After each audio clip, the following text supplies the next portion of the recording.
Welcome to GeoScope, where we decode the forces shaping global economies. From the post-pandemic travel boom to the sharp slowdown of 2025, America's tourism story has flipped. International arrivals are shrinking, visitor spending is falling by billions, even Canada, once the biggest source of travelers, is pulling back. Add higher visa fees, a doubled ESTA charge, and a federal shutdown that closed parks and museums. And suddenly, America's open arms image looks tired. Airports aren't empty. Anders Keinsson underside, but the chill is unmistakable. The question is, why are tourists choosing Toronto, Dubai, and Singapore instead? And what could bring them back by 2026? Let's break it down. 2025's plot twist, from boom to stall. At the end of 2024, forecasts pointed to a 9% jump in international arrivals by mid-2025. Instead, the rebound reversed. Tourism economics now expects an 8.2% decline, hit by tighter entry rules, weaker sentiment, and rising travel costs. Spending is projected to drop $12.5 billion from $181 billion to just under $169 billion. The U.S. Travel Association expects inbound visits to fall 6.3% this year, before mega events like the 2026 FIFA World Cup, America's 250th anniversary, and the LA Olympics turn the tide. For airports, hotels, and attractions, the gap is real. International travelers, the high-margin spenders, are disappearing fastest from coastal gateways that rely on them most. For a tourism economy tuned to premium yields, that shift hits hard, but it's not just global sentiment driving the downturn.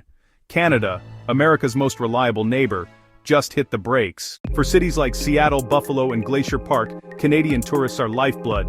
In 2025, they vanished. For the first time in years, more Americans drove into Canada than Canadians into the US, a stunning reversal. Two new costs amplified the chill.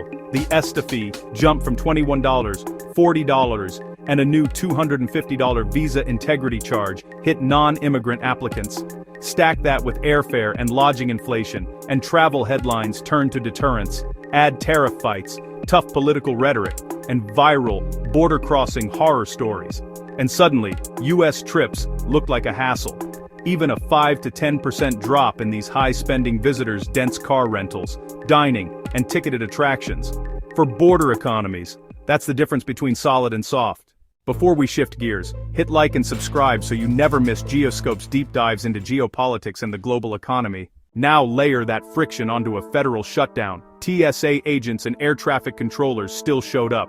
Unpaid, morale sank, delays rose, national parks ran skeleton crews, visitor centers closed, iconic landmarks like the Liberty Bell Pavilion went dark. By October, Smithsonian museums were running on fumes. West Coast parks like Muir Woods shuttered entirely. Even with alternatives, the optics were bad. Tourists on fixed itineraries postponed trips rather than risk closures. Airports didn't empty, but duty-free counters went quiet. Rental desks slowed. Luxury transfers lost premium clients. No single policy caused the downturn, but together, they created drag on America's inbound economy. And while the US hit turbulence, other hubs climbed. Confidence follows convenience. In 2025, Toronto, Pearson, and Vancouver captured Canadian leisure spend as travelers stayed closer to home or routed long-haul trips through domestic hubs. Meanwhile, Dubai, Doha, Singapore, and Istanbul offered what travelers wanted: seamless transit, wide, visa-free corridors, and predictable processing. Airlines followed the money as U.S. demand weakened. Wide-body capacity shifted toward stable, low-friction hubs. Ironically, U.S. carriers are still on track to top $1 trillion in revenue, a post-COVID high, thanks to strong domestic demand and rerouted cargo. So while America's inbound slowed, global aviation soared. Faced with a stress-free 90-minute Changi connection or a long U.S. customs queue, travelers picked certainty.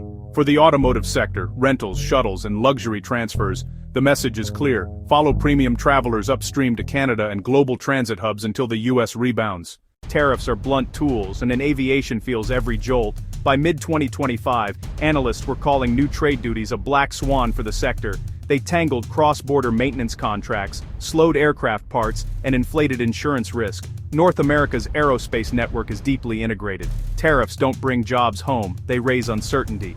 The result, cautious capacity planning and higher premiums. But 2026 looks different. Inbound travel is projected to grow 3.7%, powered by mega events. The World Cup, the 250th anniversary, and the runway to the LA Olympics. These events will modernize airports, expand biometric entry, and reset traveler confidence. If policymakers can stabilize fees, tariffs, and consular staffing, the rebound could be rapid. For transport and automotive industries, that means more rentals, longer road trips, and higher-end vehicle demand tied to event windows. Final approach. From headwinds to tailwinds, are U.S. airports empty? No. But the premium lane, the global revenue engine, has clearly downshifted. Arrivals are down, spending is off by $12.5 billion, Canadian traffic has cooled, and shutdowns have eroded confidence. Meanwhile, Toronto, Dubai, and Singapore are thriving by offering predictability and ease. The good news, 2026 could flip the story.